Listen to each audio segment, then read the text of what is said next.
Bom dia, amigos. Sejam todos bem-vindos ao Centro Espírita William Crookes para o seminário Educação Tradicional e Espírita. É com muita alegria que o William Crookes recebe a todos vocês. Vamos convidar para fazer parte da mesa Denise Cavalcante, presidente do Centro Espírita William Crookes. A Jade, representando a Federação Espírita Alagoana.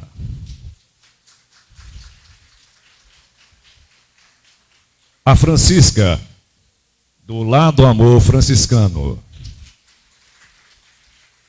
E a nossa expositora de hoje do seminário, Heloísa Pires.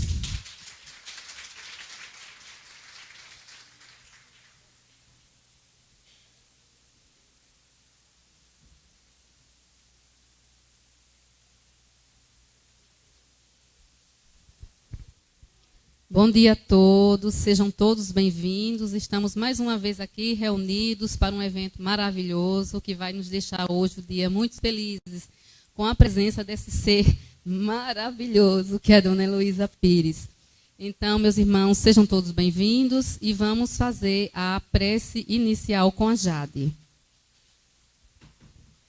Vamos então fechar os nossos olhos, mentalizando a figura meiga do nosso amado Mestre Jesus e agradecendo a Ele pela oportunidade de estarmos aqui hoje, reunidos, reunidas, para estudar e para conhecer um pouco mais sobre a educação cristã, sobre a educação espírita, sobre a educação do espírito e do ser.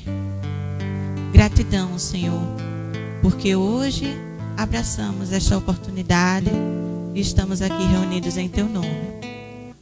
Fica conosco hoje, amanhã e sempre. Que assim seja.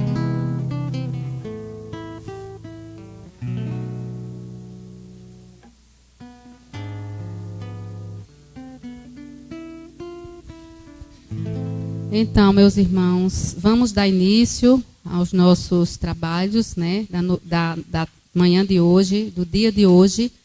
E vamos começar com um tema de muita importância para todos nós, a educação tradicional e a educação espírita. E quem vai nos trazer todo esse conhecimento hoje é a nossa querida Heloísa Pires, essa pessoa maravilhosa, de uma energia maravilhosa. Então, Dona Heloísa, seja muito bem-vinda à nossa casa. Que Jesus te abençoe sempre. Bom dia a todos. Feliz em estar aqui. E mais feliz em podermos conversar sobre educação. Primeiro vamos ver o conceito de educação. Hoje, no século XXI, parece incrível, mas ainda se mistura educação com instrução, com conhecimento horizontal. E Asper já falava que o indivíduo se desenvolve primeiro no horizontal, no desenvolvimento social, nas relações, e depois ele tem que se desenvolver na vertical, na ligação com Deus, na compreensão, no desenvolvimento da humildade e no desenvolvimento da compreensão de que somos apenas uma célula ou um parafuso numa grande engrenagem universal, que a humildade, que o serviço ao próximo, que o amor fazem parte do nosso psiquismo. Mas como em tudo na vida, que desenvolvê-lo através da estimulação necessária. Qual seria essa estimulação? Nos responde o grande psicanalista Jung: desenvolver a espiritualidade. Desenvolver a compreensão de que não somos seres apenas de carne. Vamos pensar lá nos druidas primeiro, 800, 600 anos antes da vinda de Jesus de Nazaré.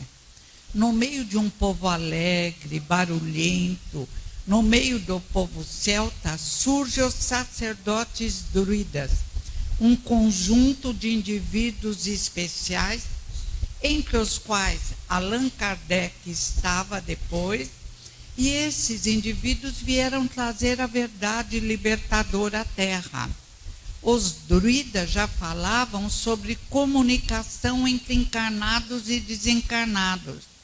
Os druidas apresentavam com tanta clareza a inexistência da morte que o povo celta morria de uma forma que irritava os romanos, com os olhos abertos encarando o suposto inimigo. Kardec compara druidismo e espiritismo na revista Espírita e conclui: é a mesma verdade. Quando os romanos resolveram derrotar os druidas, que pareciam invencíveis, corajosos, eles quiseram, sobretudo, acabar com essa ideia de espiritualidade. Porque, embora tivessem vários deuses, os deuses eram ligados às coisas materiais. Não conseguiram acabar com a verdade. Ela se escondeu e continua na expressão dos druidas através do Instituto Druídico, lá em São Paulo. Mas a ideia lá estava desde o início da nossa caminhada. A educação dos druidas, realizada pelos sacerdotes e não bem apresentada pelo povo, nós, como sempre, custamos a entender a verdade libertadora. Entendemos qualquer mentira, qualquer novidade. Mas a verdade libertadora às vezes nos assusta, quando é alegria. É libertação da dor, do sofrimento, do mal-estar. Fizeram um trabalho bonito e pareceria aos menos avisados que os romanos teriam acabado com os druidas. Levaram os jovens, mataram os mais idosos, levaram os jovens para educar de uma forma materialista em Roma. Mas a verdade continuava escondida e vai surgindo através de indivíduos especiais. O próprio xamã no Horizonte Primitivo, Ernesto Bozano, tem um livro lindo que fala nessa educação quando crianças, jovens, idosos entravam em contato com os espíritos, com o mundo espiritual. Renan, em Manifestações Supranormais, conta essa convivência clara, tranquila, normal. À medida em que o indivíduo vai se sofisticando, a educação, que é um processo de transmissão de cultura, de conhecimento, mas, sobretudo, de desenvolvimento de qualidades, de luzes interiores, de potencialidades. A nossa deseducação das escolas hoje, até nos lares, não visa mais isso. Está voltada para como meu filho vai conseguir um bom e alto olerite no fim do mês. Isso não é educar, isso é deseducar. Isso é criar problemas para o indivíduo. Sim, diz o Livro dos Espíritos, felicidade é consciência tranquila e ter o necessário.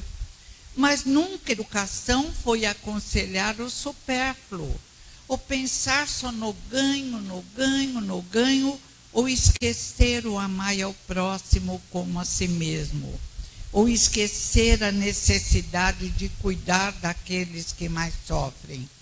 E a nossa deseducação continuou a se desenvolver.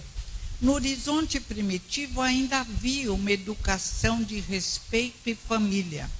As crianças, dizem os irmãos Vilas Boas, reconhece-se uma civilização, uma cultura onde o homem branco não entrou, pela alegria das crianças, pela paciência dos adultos com as crianças, pela convivência harmônica, onde o homem entra, diz Vilas Boas, já muda toda a situação, já surge a punição, obrigada, querida, obrigada.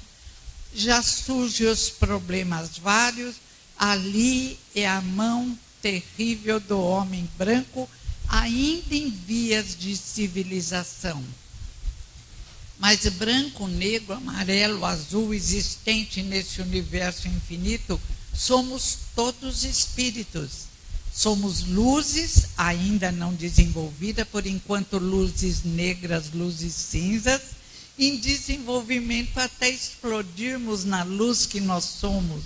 Sois deuses, sois luzes, podeis fazer o que eu faço e muito mais, diz o Mestre de Nazaré. E a nossa deseducação continuou.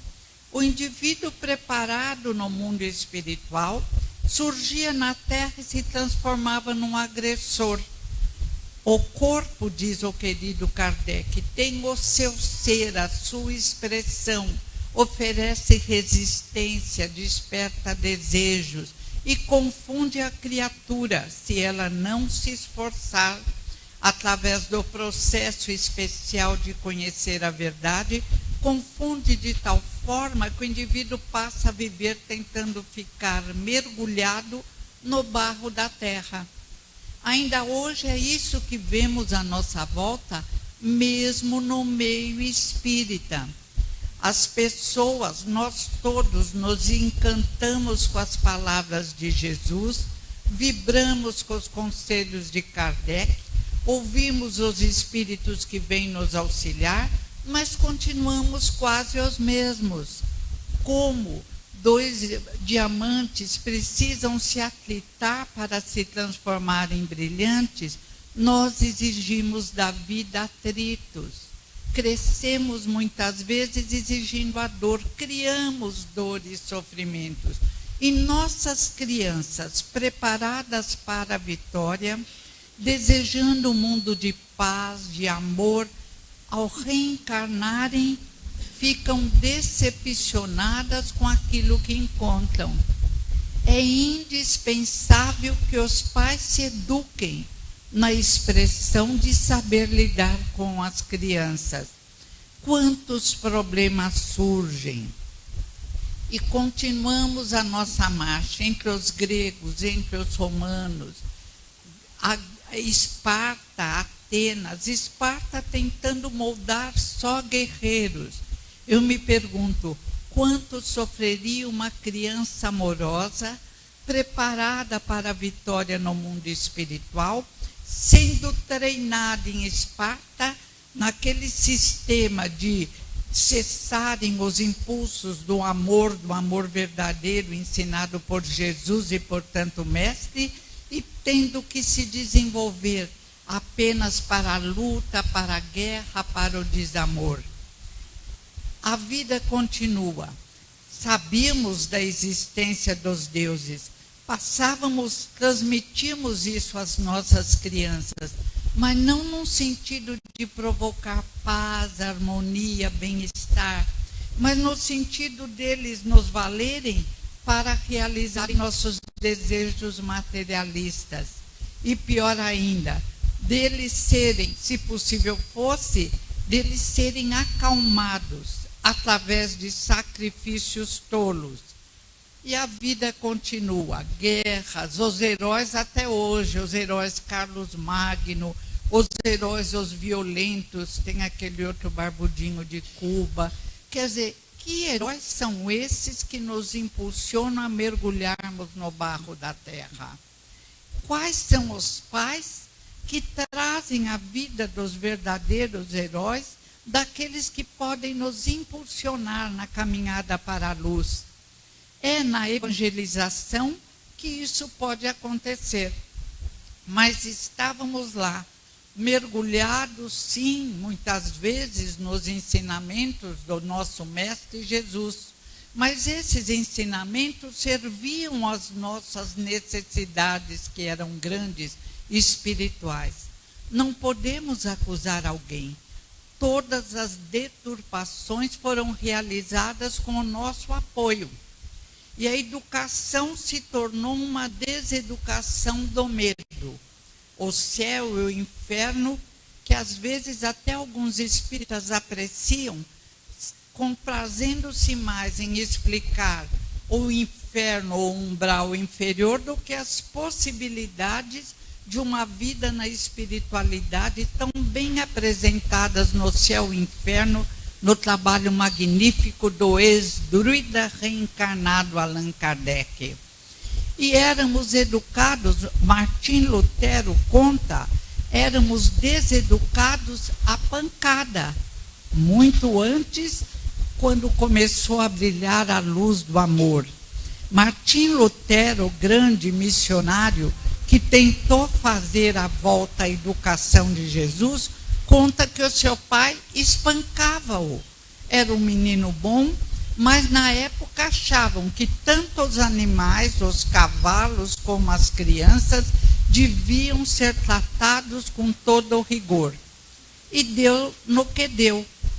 Pessoas reprimidas, pessoas agressivas, pessoas revoltadas, que continuaram na expressão de violência, de desamor, continuaram a criar lições difíceis, que se expressam na necessidade de uma mudança.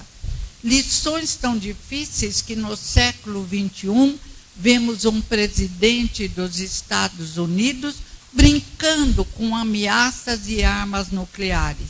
Um país organizado. Como chegou este tempo? Pelo materialismo, mesmo que carreguemos o nosso peito de rótulos religiosos. Não é o exterior, é o interior que tem que ser mudado. Aí surgem aqueles que propõem ideologias revolucionárias. Se pancada resolvesse, se maus tratos resolvesse, a terra estaria maravilhosa. E que ideologia revolucionária tem resolvido se os homens são os mesmos? É preciso educar. Não é um rótulo, e pior ainda, um rótulo que prega desamor, que prega luta, que prega lavagem cerebral, que vai melhorar o nosso planeta.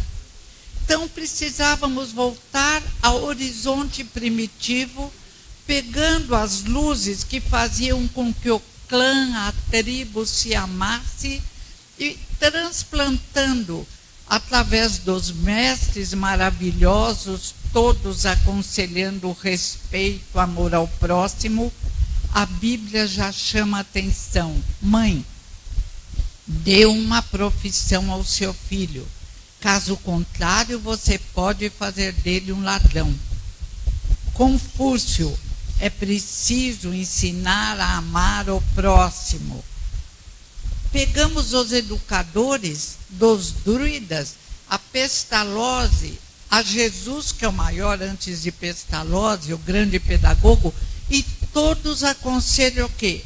Amar ao próximo, respeitar o próximo, se conhecer e se amar, para poder ser feliz no planeta Terra. Mas nós não quisemos ouvir. Bancamos aqueles macaquinhos, tampamos os ouvidos, fechamos os olhos e criamos a nossa própria deseducação para nós mesmos e no passado para os nossos filhos. Hoje não, né? Hoje já estamos bem melhores, amanhã melhores ainda. A lei é de progresso, a lei é de crescimento espiritual. Quando analisamos a vida de qualquer um dos que se expressaram na antiguidade, e nada como a Bíblia para nos auxiliar nisso, verificamos que os nossos problemas já existiam. Os ciúmes, a falta de preparação emocional, a falta de fé na inteligência suprema do universo, estava tudo ali. Desde a história de Adão e Eva, quando, despertando para a razão, eles foram condenados ao trabalho, como se o trabalho fosse castigo, quando o trabalho é o que nos dá força, nos dá coragem, nos dá alegria, seja o trabalho para conseguir o necessário, seja o trabalho voluntário. Na história de Adão e Eva já ficamos assustados. Deus é bravo, Deus é irado, Deus é terrível. E indivíduos mais sensíveis, muitas vezes, preferem virar as costas à religião. Que loucura é essa que inventaram para nos assustarem? E vai surgindo o materialismo. E ainda, Caim e Abel. É uma história que se repete todos os dias, ainda hoje, no século XXI. Mas já que é analisada na Bíblia. e aquele pai já amoroso que Jesus apresenta na parábola do filho pródigo. Houve uma mudança no sentido de educação. Caim e Abel, os filhos de Adão e Eva, brigam. Brigam por quê? Porque Caim fica com inveja de Abel. Por que fica com inveja de Abel? Porque Caim vê que Abel oferece os animais mais bonitos. Na época nós tentávamos conquistar Deus oferecendo coisas materiais. E Caim mata Abel. E aí, na nossa incoerência, havia só Adão e Eva, Caim e Abel, mas mais para frente eles encontram outra tribo. E Abel morreu e Caim se casa e continua uma vida. Haveria necessidade de explicações melhores, mas estávamos apressados, descobrindo um mundo novo que na realidade era um mundo velho. E continuamos a nossa caminhada. Como era a educação até alguns anos atrás? Ainda não havíamos chegado sequer à semi-perfeição, mas havia todo um material para nos tornar melhores. A sensibilidade conseguida através da música, através da prece, através do desenho livre, a criatividade. Havia todo um planejamento. O hino nacional para que despertássemos a gratidão e o amor à pátria. Sem gratidão ninguém cresce. Como? Tentaram introduzir outras músicas e finalmente tiraram qualquer possibilidade de agradecermos a nossa pátria. Os Vedas já diziam, o melhor caminho para se unir às luzes é a gratidão. A educação moral, como não apresentar as luzes para as nossas crianças? E o que se transformou a educação? Cessou a educação. Existe apenas uma apresentação de conhecimento da horizontal, que só faz com que o indivíduo só consiga ver horizontal. Não houve um trabalho que deveria surgir de espiritualidade no sentido de compreender que a morte não existe.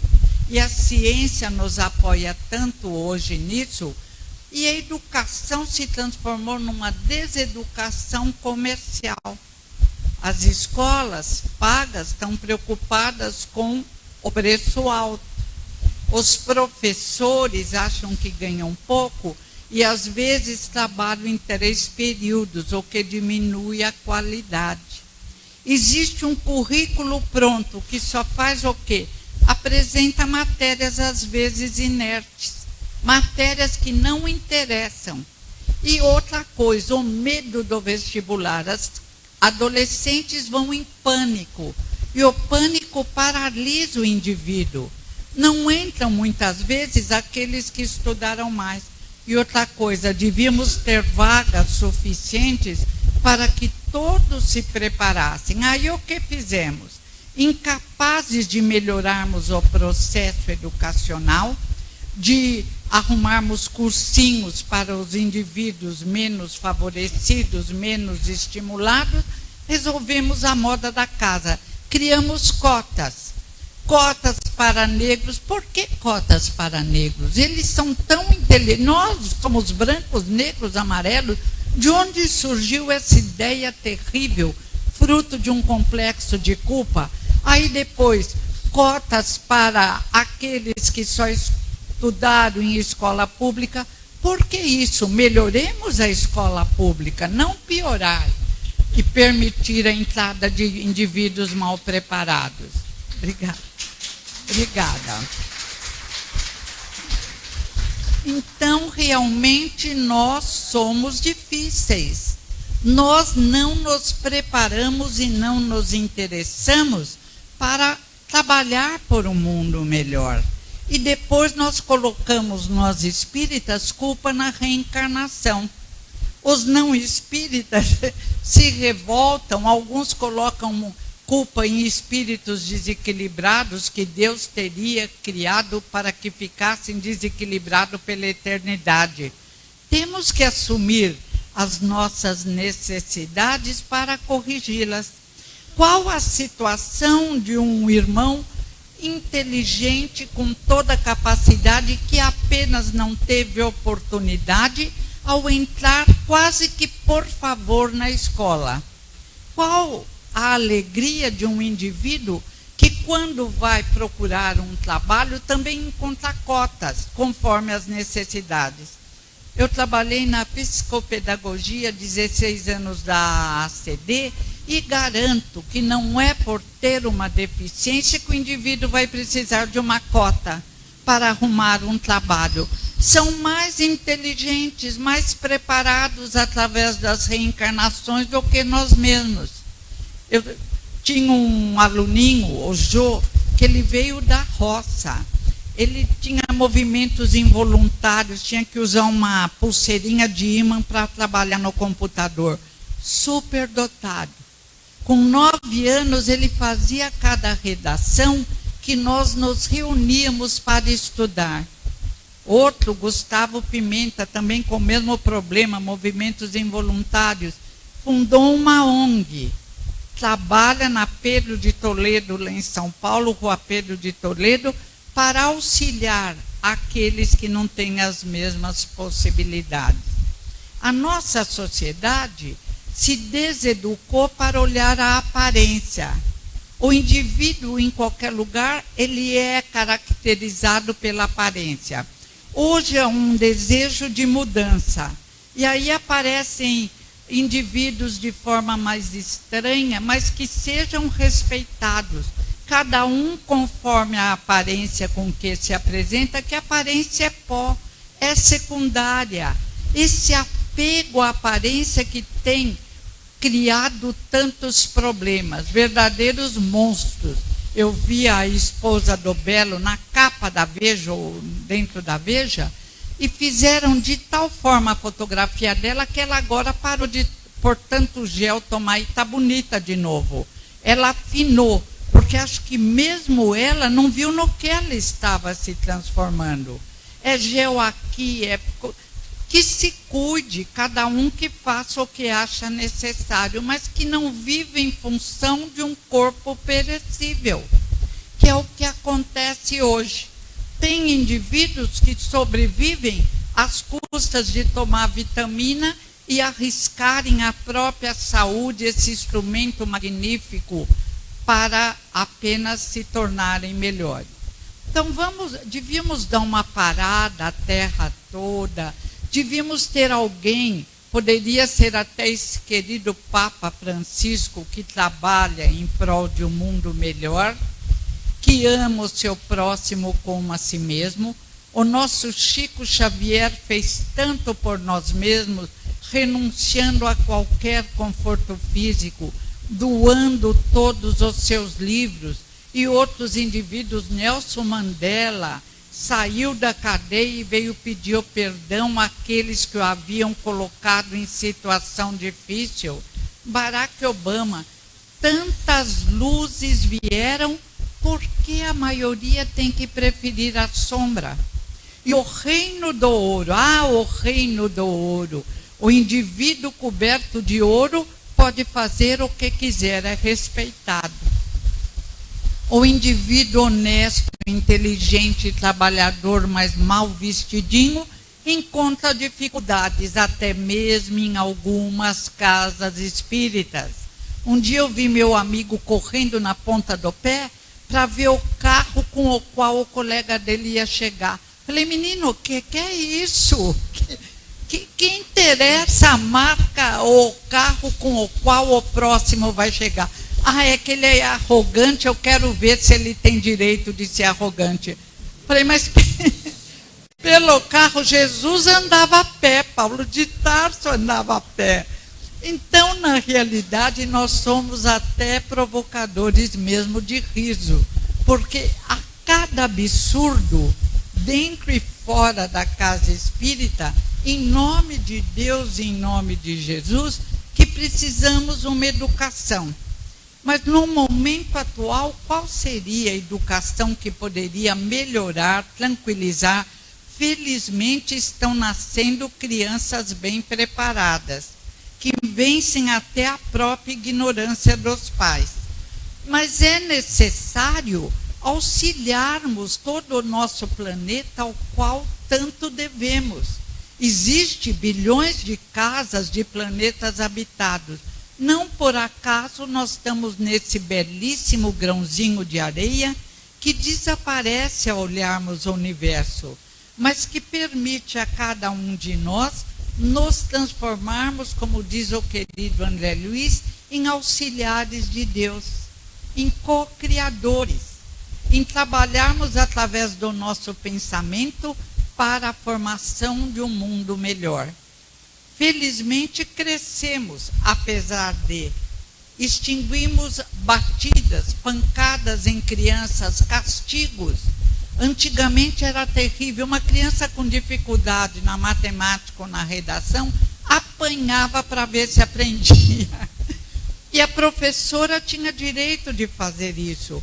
Então o coitadinho já tinha dificuldade, já ia com medo. Às vezes a mãozinha já estava inchada. Como chamava aquele aparelho com o qual...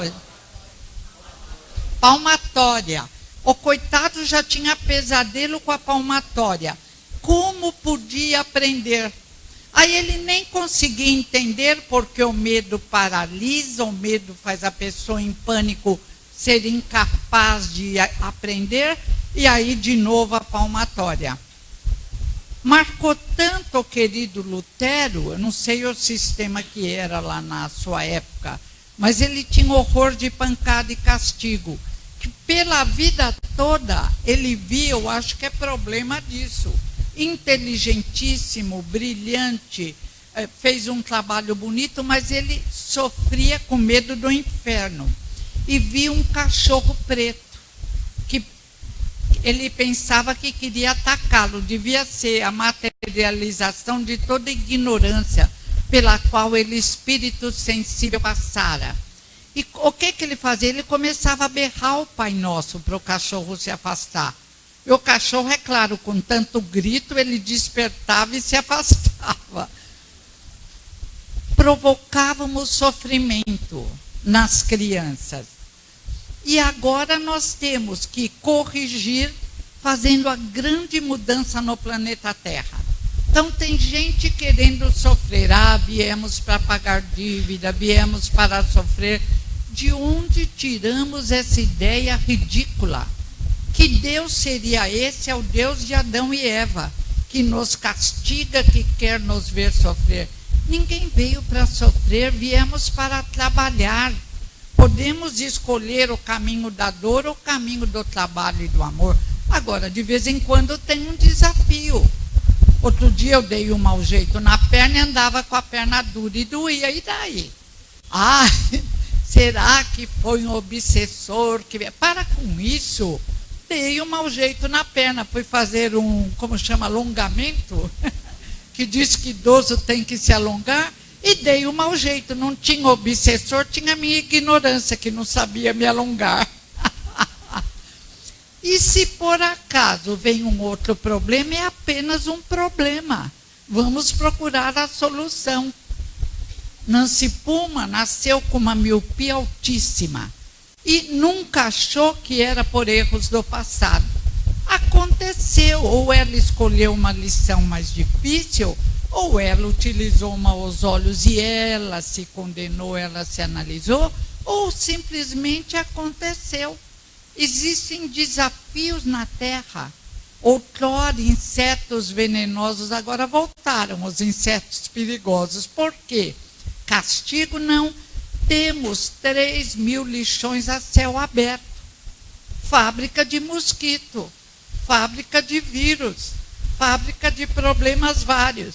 E ninguém faz nada. Por quê? Porque o nosso povo maravilhoso, trabalhador em sua maioria, ainda não despertou para a necessidade de exigir mudanças, respeito aos seus direitos.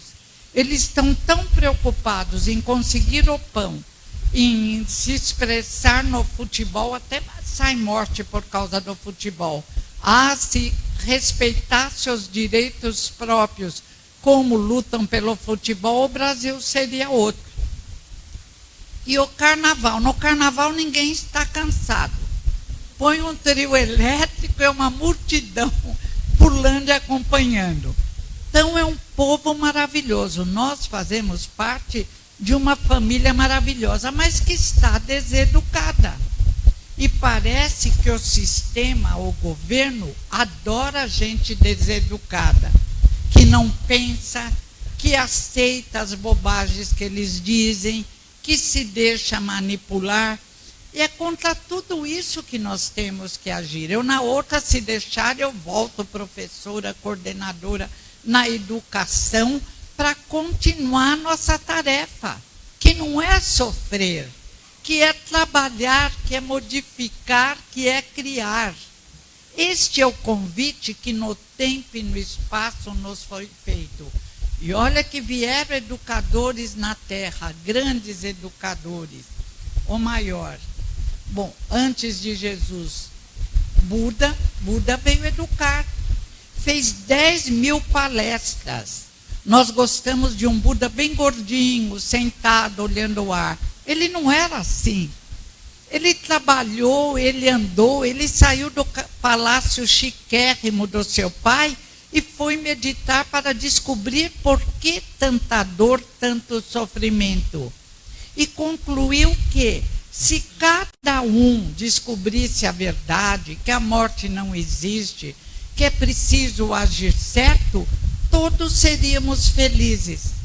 Ele teve a coragem, coitadinho, de largar a esposa e o filhinho recém-nascido, horrorizado com as necessidades espirituais nas quais estava mergulhado. Acordou depois de uma festa horrorosa que acabou em todos os excessos. E pela primeira vez ele olhou à sua volta e viu apenas cadáveres. Ele disse: isso não é vida, isso não é a verdade. Saiu procurando a verdade e encontrou-a no desenvolvimento moral, no desenvolvimento espiritual. Felizmente, um soberano lá, Kocha, descobriu os ensinamentos de Buda e escreveu em toda parte. E ele chegou até nós, na beleza da sua convocação. Modificamos Buda. Hoje, modificamos de tal forma que tem altarzinho entre os budistas para oferecer alimento a Buda. Meu Deus, Buda se libertou de todas as coisas materiais. Também não precisamos exagerar como a Buda, o caminho do meio. A lição ficou, morreu aos 80 anos, viajando entre os vários grupos budistas que brigavam entre si. Olha como nós da Terra custamos entender a verdade. Brigavam, cada um queria inventar uma verdade. E Buda ia lá apaziguar. E numa dessas viagens, também ele já estava com 80 anos, dizem que ele foi envenenado. Acho que a própria idade o levou. Ele acabou de comer um jantar, uma homenagem a ele, e desencarnou, mas deixou sua lição linda. E houve uma série de Budas. Lá no Japão tem um templo com 1000 Budas. Buda magro, Buda gordinho, Buda andando, Buda sentado.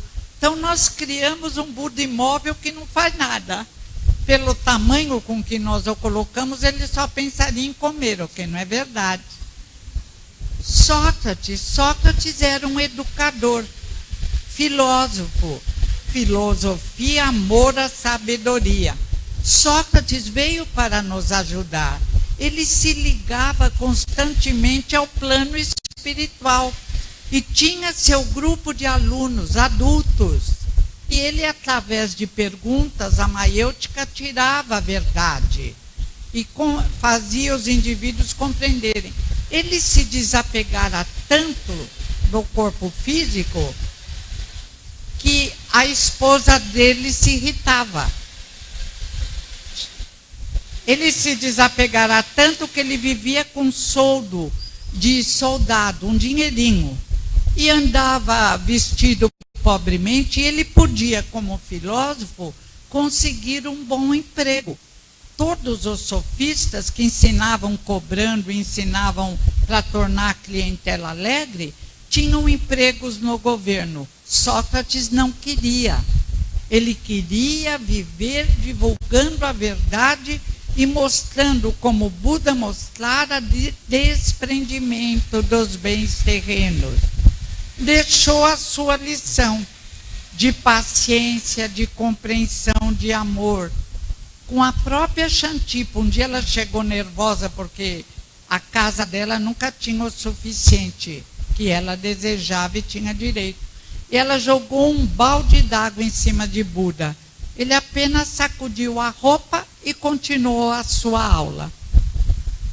É uma lição que nós não conseguimos e também nem podemos, senão fica todo mundo chutando todo mundo.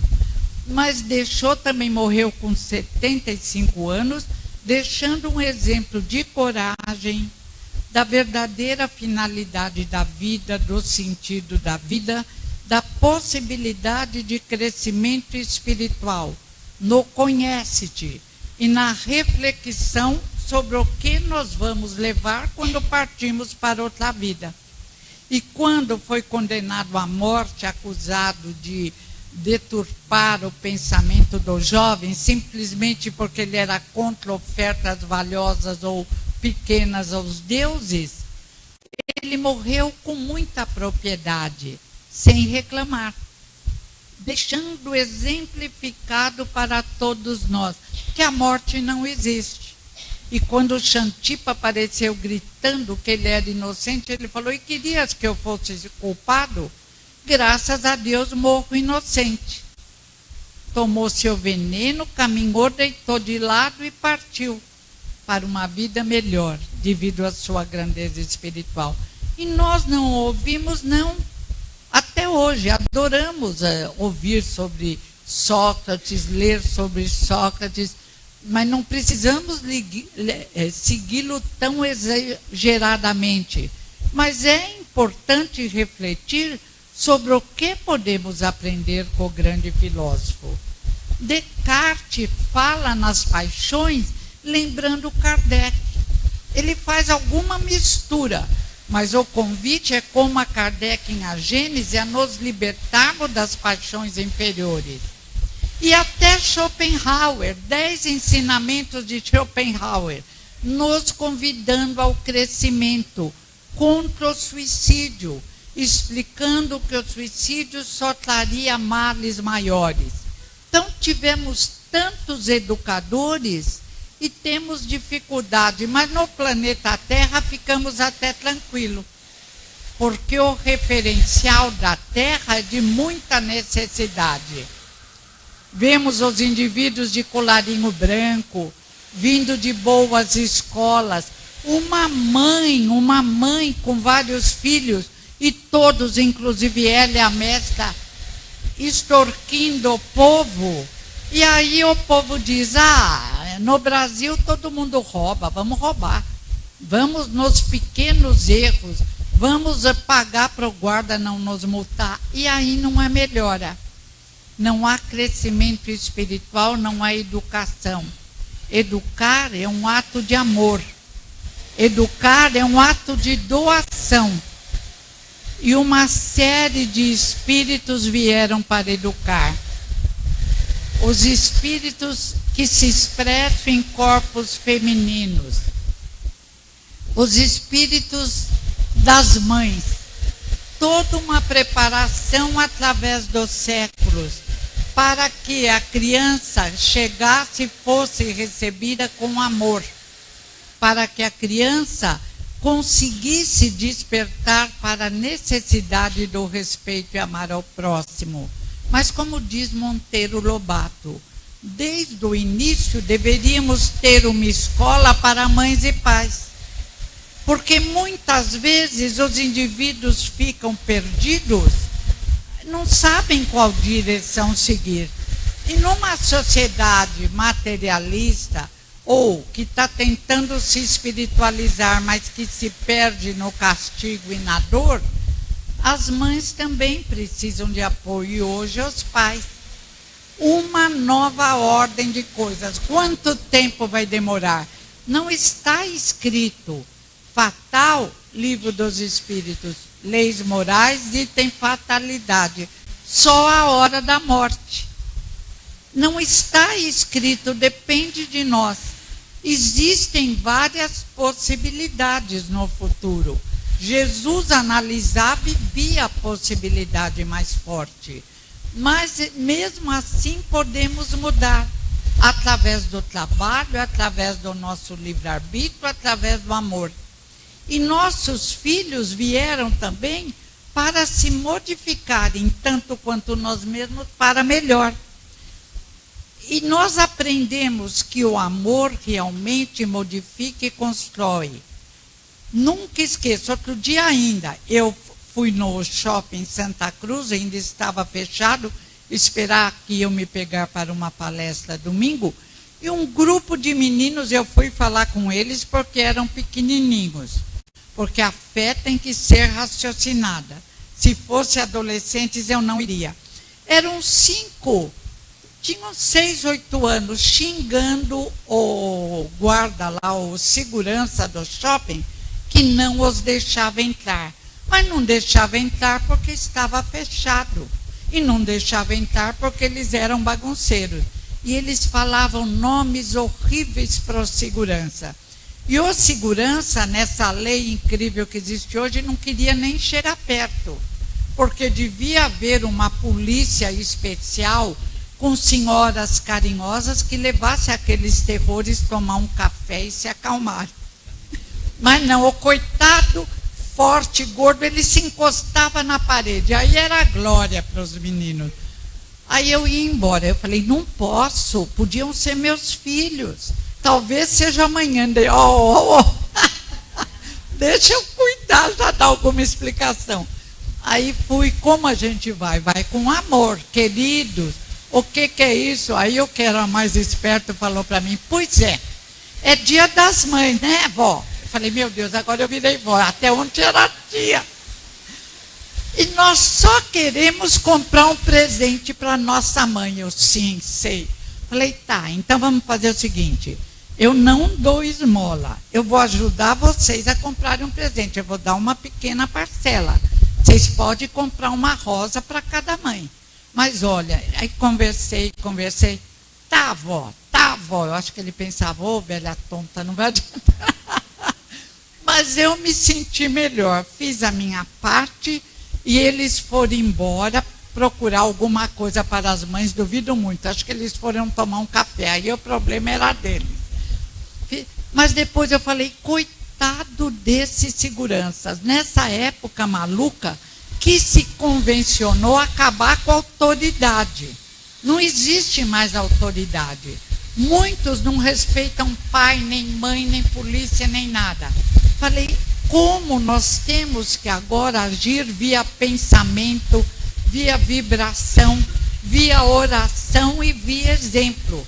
E e-mails para essa turma que vai ler, porque caridade não é deixar indivíduos partirem como porco selvagem, ofendendo e magoando criaturas.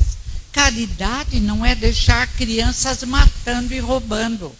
Caridade é criar centros educacionais que possam convencê-los que vale a pena agir corretamente, quando não seja mais para viver bastante com saúde.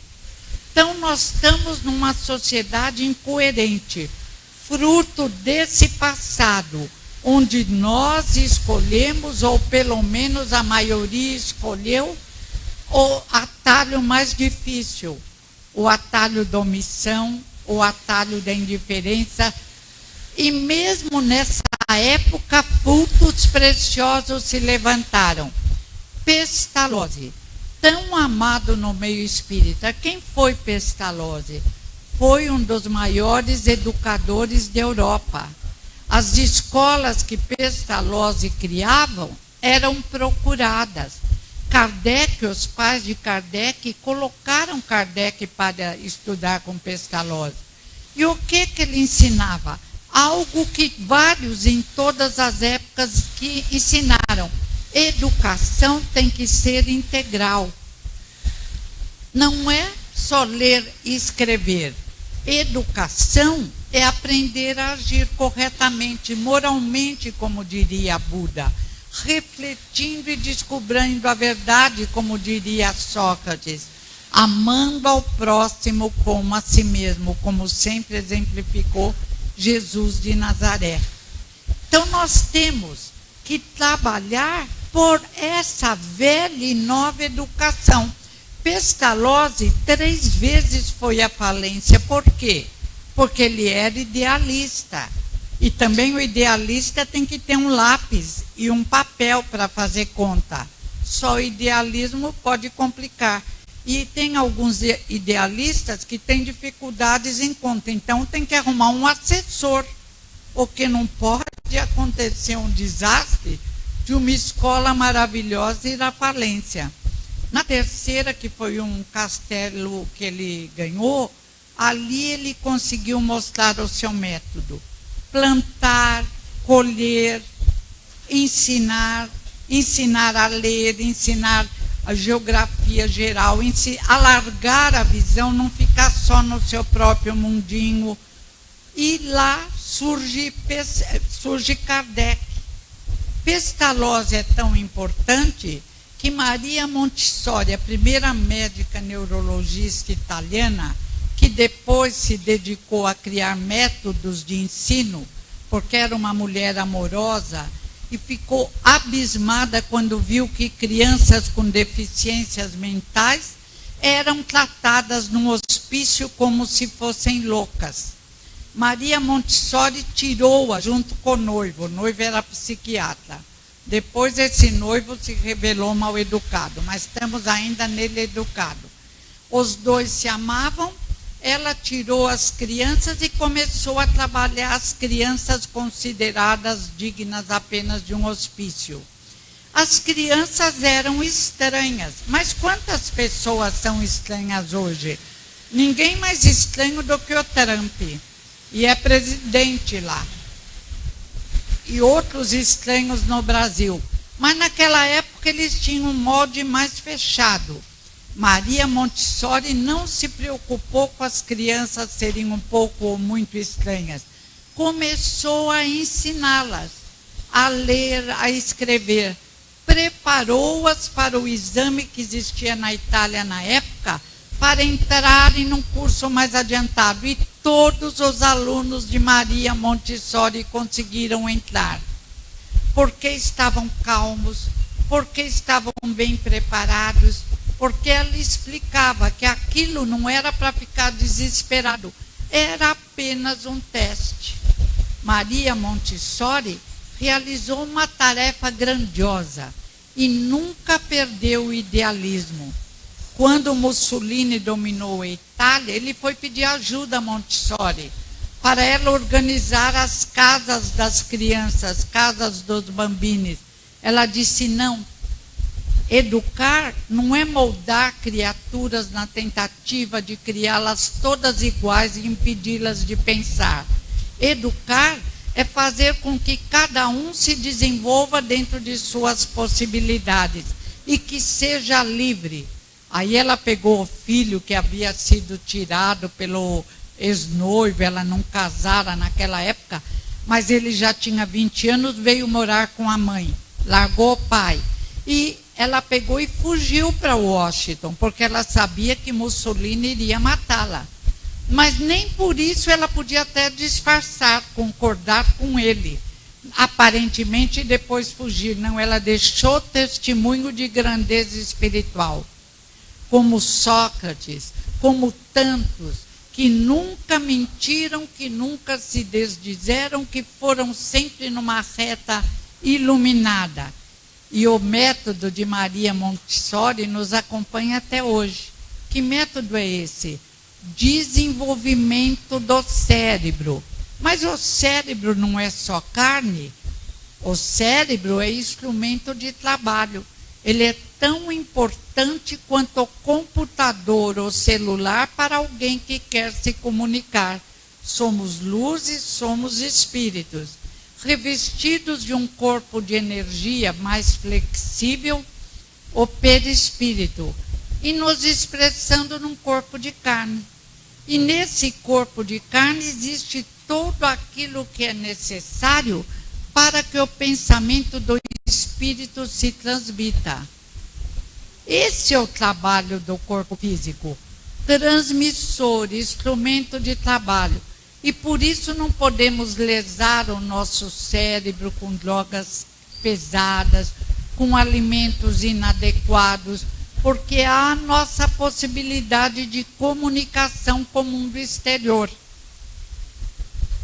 Intuitivamente, tudo isso sabia Pestalozzi e fez um trabalho belíssimo, que encantou Maria Montessori, que encantou a nossa querida Anália Franco.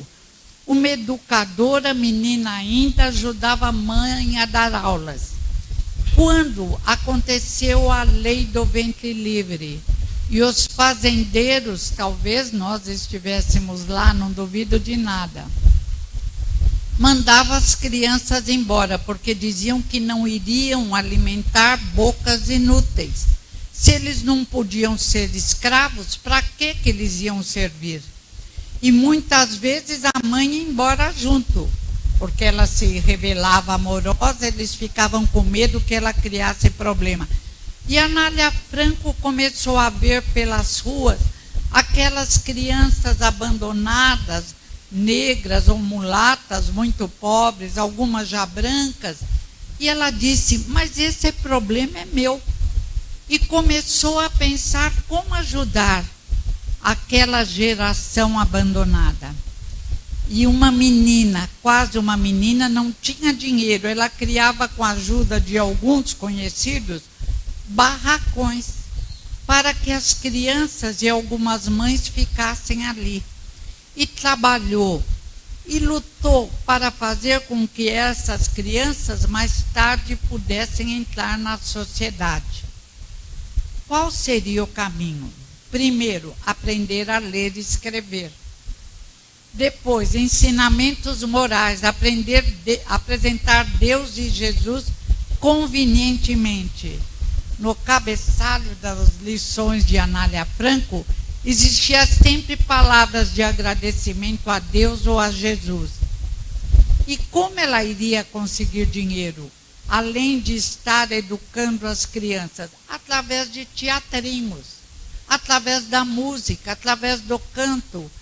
E ela organizava grupos que apresentavam teatros em várias cidades, e ali ela conseguia dinheiro para atender as mais crianças e as mais mães. O seu contador ficou tão encantado que se tornou seu marido. E durante anos trabalharam juntos, não tiveram filhos biológicos, mas adotando todos os filhos desprezados do mundo, todos os necessitados. E eu imagino essa mulher grandiosa, como com Maria Montessori e tantas outras, foi recebida no mundo espiritual. Raros espíritos são completistas, cumprem tudo ou quase tudo o que prometem.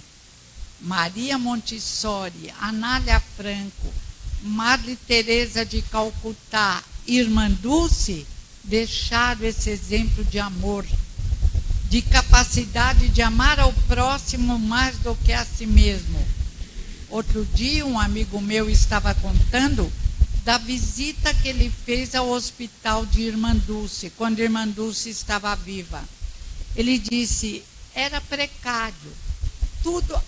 Um dos portões era uma tela de galinheiro. Mas ali se curava, os médicos atendiam com amor.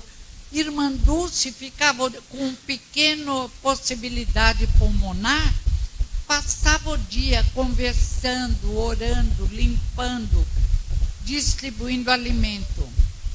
E hoje arrumaram o hospital, mas deixaram sempre portões como Irmã Dulce havia criado. Então, a essa educação, eu tenho uma amiga que dói tudo. Eu falei para ela outro dia, você não fica muito parada cocando suas dores? Falou, mas eu não posso andar direito, me dói aqui, dói ali. Falei, vai fazer uma fisioterapia e arruma um trabalho voluntário. Se você se preocupar com alguma coisa, você esquece sua dor. Se você ficar, está doendo aqui, está doendo ali, e também se está doendo sempre, vamos aprender a trabalhar com a dor. Não vamos ficar cocando a dor, que ela vai crescer. Ela ainda não seguiu o meu conselho, mas aí eu receitei para ela, que me receitaram, como chama o chá de canela de velho. Falei, ai, que nome horrível. Eu receitei, ela falou, o chá me fez mal. Falei, bom, você tem que descobrir o que te fez menos mal e tomar. Em último caso, vai lá, fica uma semana, você tem recurso, pode fazer isso, vai ficar uma semana com os mãos de Deus, tomando passe com oração, porque você é muito moça. 70 anos hoje é muito moça. Faltam ainda para chegar nos 100, 80, 90. Aí, quando eu voltar da viagem, eu vou conversar com ela. Se ela quiser, eu vou até uma vez, não no João de Deus, mas ali no bairro, para ver uma casa espírita onde ela se sinta bem. E se também quiser ir na Sechonoye, vá. O que não pode é ficar reclamando de dor. Exemplo, Elizabeth Kubler-Ross. Só vou contar a aceitação da dor que ela pregava. Ela já, uma vida de trabalho, se der tempo depois eu conto. Ela já estava com 76 anos quando teve vários infartos. Então ela estava paralisada. Não conseguia falar direito e não conseguia andar. Sempre diz o filho dela sorrindo, porque ela diz, quando a dor vier, acolha com amor, não se revolte. Se ficar revoltada, ela dói mais. Outro dia eu falava para minha netinha, ai meu dedo, eu falei, calma, queimou a ponta do dedo. Expliquei para ela que tem que ter amor, vibra luzes, vibra amor. Ela ria muito. E Elizabeth Kubler-Ross exemplificou, deitada numa cama. Ela morava numa casinha bem pequena, porque a casa grande, uma mansão que o marido construíra, quando o marido ficou com ciúmes dela aparecer pelo mundo, ele quis se separar. Ela concordou, ela falou, você fica na casa grande que você ama tanto, eu vou morar numa casinha que eu vi que está à venda no meio de um bosque. Era uma casinha bem pequenininha. E o marido ficou na casa grande e ela não quis mais. Ela foi morrer na casinha pequenininha. O filho disse que ela sorria o tempo todo e só pedia uma coisa através de gesto. Sempre que possível que a colocassem na varanda, para ela ouvir o canto dos pássaros e para ficar olhando as árvores que ela amava tanto. Isso é exemplo, não é só falar, é agir. Isso é exemplo da arte de bem viver, de uma pessoa educada. E assim como os druidas conseguiam criar indivíduos fortes, corajosos, nós temos condição de criar, sobretudo entre os nossos filhos e netos, pessoas mais dispostas, mais alegres, mais fortes, mais corajosas, mais desenvolvidas moralmente. Este é o convite que nós fazemos através da doutrina espírita. Agora vamos passar as perguntas, né?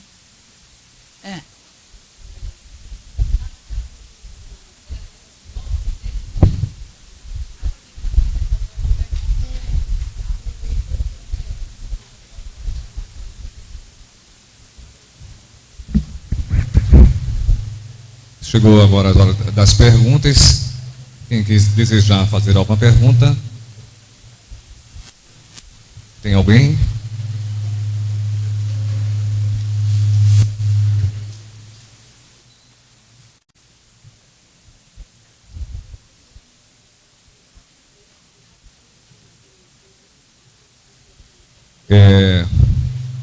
Aqui no pátio, a Gidelma da Federação Espírita do Estado de Alagoas, eles estão vendendo os ingressos para o 4º Congresso Espírita Alagoano.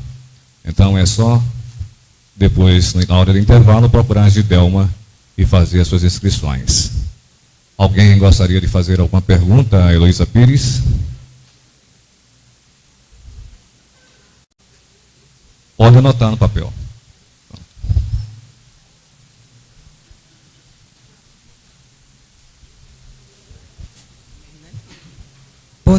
Bom dia a todos. Eu gostaria primeiro de cumprimentar a palestra, muitos conhecimentos, acredito muito grandiosa para todos nós. Só teve um momento, na verdade não é nenhuma pergunta, talvez eu não tenha entendido muito bem, logo no início da palestra, ali no meio, quando a senhora falou sobre que nós não criamos oportunidades para que todos cresçamos juntos. O nosso mundo não cria. E depois fica criando como se fossem assim, esmolas, como a cotas, por exemplo, que a senhora falou.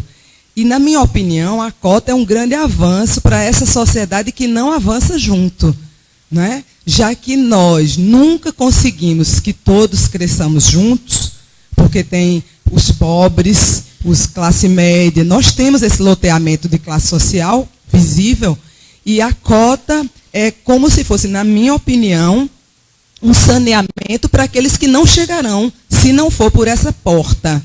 Mas não ficou muito claro se a senhora pensa assim, não é? Eu penso que é uma coisa boa.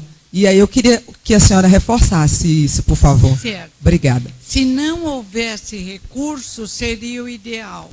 Mas se melhorarmos as escolas públicas e se criarmos cursinhos para os jovens, porque, na realidade, a exigência do Enem, de outros exames, é uma exigência puramente intelectual. Então, precisamos fazer cursinhos para que todos tenham acesso às mesmas informações que serão pedidas. Os cursinhos farão com que todos tenham condições e se sintam iguais. Na minha opinião, trabalhei muitos anos em matemática num curso noturno com adultos e sempre encontramos recursos e eles eram muito mais inteligentes que eu para conversar sobre política, para conversar sobre relacionamento patrão-empregado. Então, nada impede que eles se tornem inteligentes. Por exemplo, aprenderam equações matemáticas para entrarem no bendito exame, porque a barreira é puramente falta de preparação daquele jeito e no que é exigido. É necessário dar oportunidade a todos para que sintam que realmente somos todos iguais. Que o que falta é a chamada educação, que não é educação, é apenas se apossar de um conhecimento que serve como entrada para o que eles querem. Se fosse alguma outra coisa, talvez eles não tivessem condição. Mas, na minha visão, como todos viemos do século, através de várias encarnações, somos todos iguais. E é o que mais se firmou em mim, lidando com adultos muito pobres, alguns não conseguiam pegar o lápis, a mão endurecida, precisava fazer estimulação. Todos, no fim do ano, conseguiram aprender tudo o que lhes ensinei, que era necessário para que eles conseguissem continuar o ano escolar, embora muita matéria inerte, muita tolice. Não existe alguém, a não ser com problemas muito graves. Exemplo, Oliver Sacks, no seu livro Um Antropólogo em Marte, tem o caso de uma autista grave que, graças à estimulação da mãe, ao amor da mãe, se formou em zootecnia da aula, passou até um filme, da aula de zootecnia nos Estados Unidos. O que aconteceu? Aquela autista grave foi amparada, foi estimulada, foi amada e foi ensinada. Agora, como moços inteligentes, como meus alunos de matemática, como ele, ou senhores, tinha até senhores de idade que queriam aprender, como eles seriam impedidos ou seriam empurrados através de uma cota. Eu não aceitaria a cota. Eles têm possibilidade. Basta ensiná-los. Em vez de cota, que é menos complicado, seria interessante cursos preparatórios e escolas melhores. Entendeu? Nós temos mais uma pergunta também com o nosso amigo Neide Jatobá. Bom dia, professora. Meus parabéns pela exposição. A pergunta é essa: que ou quais lições de vida o ensino e o aprendizado da matemática e da física podem proporcionar ao ser humano? Olha, podem muitas lições. Platão, quando descobriu os números, a importância dos números, o grande filósofo, ele verificou que com os números poderíamos calcular distâncias para viagem entre as várias localidades. Hoje, com os números, podemos relativamente ver distância das estrelas. Então, e inclusive um grande desenvolvimento dos neurônios, organização do pensamento, atenção. A matemática é muito importante em nossas vidas. E a física, então, o porquê das coisas. Como as coisas acontecem, quais as reações que podem advir. E podemos fazer uma correlação entre os elementos relativamente inertes e nós mesmos com o nosso próximo. A física quântica, então, se abre numa dilatação para a espiritualidade, para a compreensão de que o indivíduo, ao mesmo tempo que está aqui, se projeta em outras dimensões. Então, tudo faz parte de um impulso para uma projeção maior em direção às estrelas, como diria o nosso querido cadeirante Hawke. Hawke, se não fosse um espírito forte, teria passado a vida numa cama. Numa cadeira de rodas, ele voava pelo pensamento e nos trouxe lições preciosas. Inclusive deu exemplos acima da média. Lá pensando, mergulhando nas luzes do universo, ele nos trouxe a história das estrelas que formam buracos negros, mas trouxe mais. A história da tolerância, da paciência. Perdoou 2 mulheres, uma o traiu, outra o abandonou. Nunca comentou, ele diz, não quero comentar a minha vida, quero comentar as estrelas e o universo. Então é toda uma mudança de visão. Por isso que eu digo, eu não gosto da cota, que o indivíduo já pensa, puxa, eu precisei de cota. Eu não entraria de mãos dadas com os outros. E aquele que perdeu o lugar por causa de um cotista já vai revoltado. Precisamos acabar com isso, cursinhos, preparação, que o governo crie vergonha, menos corrupção e mais atendimento às necessidades do nosso povo. Nós temos mais uma pergunta aqui com a nossa amiga. Com o coração muito emocionado, viu? É o seguinte, eu não sou da área de educação, mas nós vemos que hoje no Brasil está se preparando, está uma discussão, se preparando até um projeto de lei. Se o professor é a escola com ideologia, qualquer coisa, eu não me lembro bem o nome do movimento. Se o professor tem direito, durante a aula, explicitamente ou implicitamente, de demonstrar as suas ideologias, não só política, mas religiosas e de gênero e tudo. E está uma discussão bem nítida sobre isso. Eu queria saber a sua opinião sobre esse movimento, sobre esse estudo. Eu acho que o professor não poderia mesquinhar o conhecimento, fechar o conhecimento. Ele deveria lecionar sempre numa linha de amplitude e numa projeção também para a espiritualidade. Nada de religiões fechadas ou nome de religiões. Ensinar a origem de religiões, filósofos, verdadeiros heróis. Porque, em geral, tenta se orientar sobre os grandes guerreiros, os grandes, como chama, aqueles que construíam pirâmide. Não! Tem que apresentar Sócrates, Platão, Buda. Jesus como filósofo, para possibilitar indivíduos que nunca mais vão ouvir esse raio de luz na Terra, que aprendam alguma coisa. Mas jamais vamos ensinar aqui catolicismo ou espiritismo. Não, não. Parapsicologia, que é a verdade da ciência, que apresenta reencarnação, apresenta comunicação com mentes extrafísicas, e se chama parapsicologia. Tirou-se toda a possibilidade de crescimento. E música, e poesia, e sensibilizar o indivíduo, porque não somos um indivíduo fechado num corpo de carne, somos magníficos. Falta nos permitirmos e nos auxiliarem nesse crescimento maior. Mais uma pergunta aqui da Beth. No conceito de educar por amor, no mundo odierno, como devemos mudar esses conceitos aqui estudados? No conceito de educar por amor, no mundo odierno, como devemos mudar esses conceitos aqui estudados? Na realidade, o conceito traz a alma da palavra, como queria Sócrates. Então, nós não entendemos o conceito. Nós fazemos um conceito de acordo com os nossos desejos. Herculano Pires, num livro lindo, Curso Dinâmico de Espiritismo, ele explica, ele diz, os espíritas não se aprofundam nos conceitos, muito menos nos conceitos espíritas.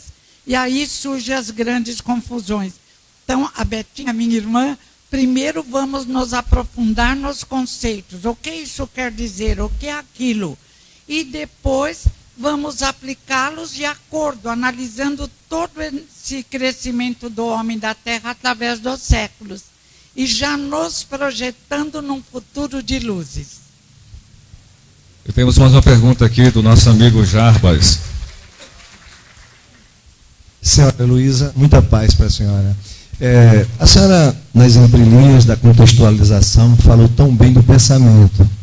A gente, se olhar André Luiz, se olhar a doutora Marlene Nobre, esses espíritos tão evoluídos, eles nos motivam a entender o pensamento e as ideoplastias. Quando estamos falando bem, expandimos, geramos luzes. Como a senhora poderia reforçar a importância do ato de pensar, contagiando, motivando nós mesmos e os que estão nas nossas envoltórias? Quem explicou melhor como tudo foi Jesus de Nazaré. Se olhardes para uma mulher cobiçando-a, já cometeste adultério. Ou seja, o nosso pensamento cria, transforma, modifica. Outro dia uma filha minha falou, meu Deus, estou com um caroço aqui, será câncer? Eu, pelo amor de Deus, não crie. Somos o que pensamos. Não vamos criar. Pensa que é apenas um caroço e vai ao médico. Agora, se for, vamos cuidar e vai sarar. Então, vamos, o nosso pensamento cria. Temos, lembra, André Luiz, na nossa aura, à nossa volta, o nosso modo de ser. No mundo espiritual, não enganamos alguém. Mas já na Terra, ao cumprimentar a pessoa, a gente sente em que desenvolvimento mais ou menos ela está. Então, não podemos mergulhar nas sombras, criar coisas, o que fazíamos no passado para a criança, olha o bicho papão. O que é isso? Não tememos nada, não existe nada maior forte que a luz. Nosso pensamento cria. Para a psicologia, divide gotas d'água, modifica as coisas, experiências psíquicas além da cortina de ferro na Rússia ex-materialista. Livro que tem a linguagem espírita, mas eles têm horror do espiritismo.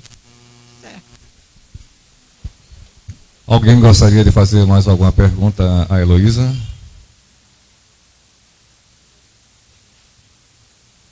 Mais alguém gostaria de fazer a pergunta?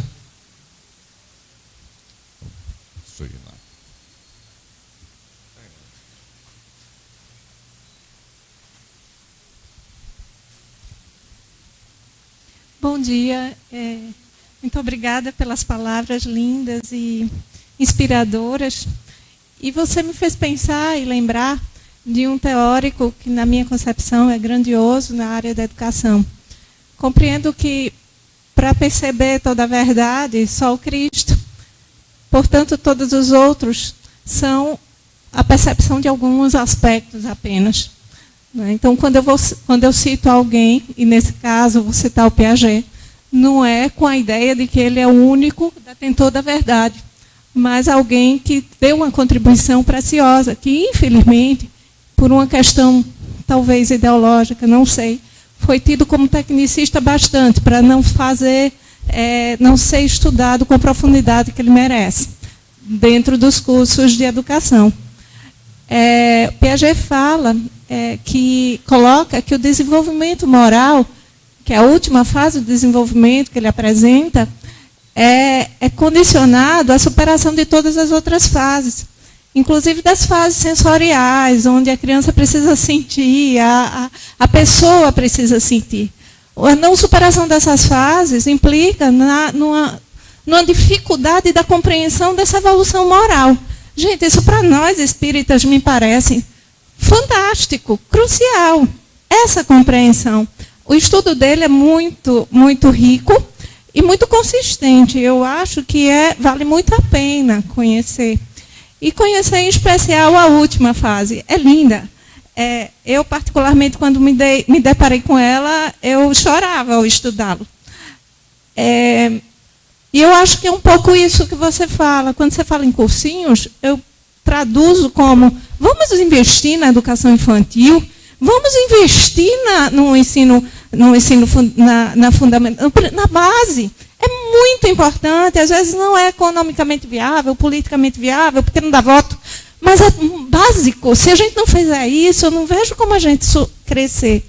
A preparação das famílias como um projeto de família, compreender o que é ter filhos, o que é gerar um filho, o que é, né, aquela discussão do aborto, a favor, contra, eu sou espírita, sou contra, mas nem todos são, nem todos têm essa compreensão, mas na hora que a gente discute a responsabilidade humana do ser, social da pessoa, da mulher, do homem, numa união, ao ponto de chegar a gerar uma criança, a gente começa a pensar antes, sem precisar de resolver com uma situação tal qual se a gente se depara. A gente se depara com soluções prontas e superficiais, na minha opinião. E eu acho que o Piaget explica bastante isso. Acho que Piaget e Freud, assim, na minha opinião também, eu acho que o Freud complementa muito o Piaget quando ele trata dos impulsos primitivos que precisam ser educados. E aí, quando a gente entende esses dois aspectos, eu acho que a gente consegue criar, não um modelo, não um formato, não uma regularização para a gente seguir feito gado, mas a gente criar em cima da educação das nossas crianças, que são tão diversas, estão inseridas em realidades tão diversas. Então, muito obrigada pelas luzes. Eu, como você, amo Piaget, amo Freud, embora ache que Jung, pela espiritualização, supera Freud. Mas Piaget é válido e atualíssimo. Acho horrível isso. Fulano não vale mais porque veio ciclano. Não, tudo é uma cadeia. O conhecimento se faz através de cadeia. Piaget é atual até hoje, sabe por quê? Até para os adultos. Ele diz assim: primeiro o bebê, depois a criança dos 2 ao 4 na incoerência, mente, mas pensa que está falando a verdade. Os nossos políticos hoje estão lá, no período pré-operatório. Eles mentem e parece que estão falando a verdade. São incoerentes. Acham que são o princípio e o fim de todas as coisas. Aí o ser normalmente deveria se desenvolver, se estimulado, não é? Então chega aos 70 anos como uma criança mimada, incoerente, mentiroso, incapaz de enxergar a verdade. E depois, e outra coisa que eu adoro em Piaget, não ensine seu bebê a ler. A criança precisa de maturidade para aprender a ler, de maturidade maior para o desenvolvimento moral. Um homem incrível, se ele tivesse a iluminação da reencarnação, ninguém seguraria Piaget. Mas ele fez muito, nós temos que reverenciar os pioneiros. Parar com essa história de derrubar os pioneiros para apresentar os novos. É a síntese do processo do conhecimento. Vai se formando através dos séculos. Cada um acrescenta, dilata um pouco mais. E a luz maior nesse processo incrível é Jesus de Nazaré, o sábio dos sábios.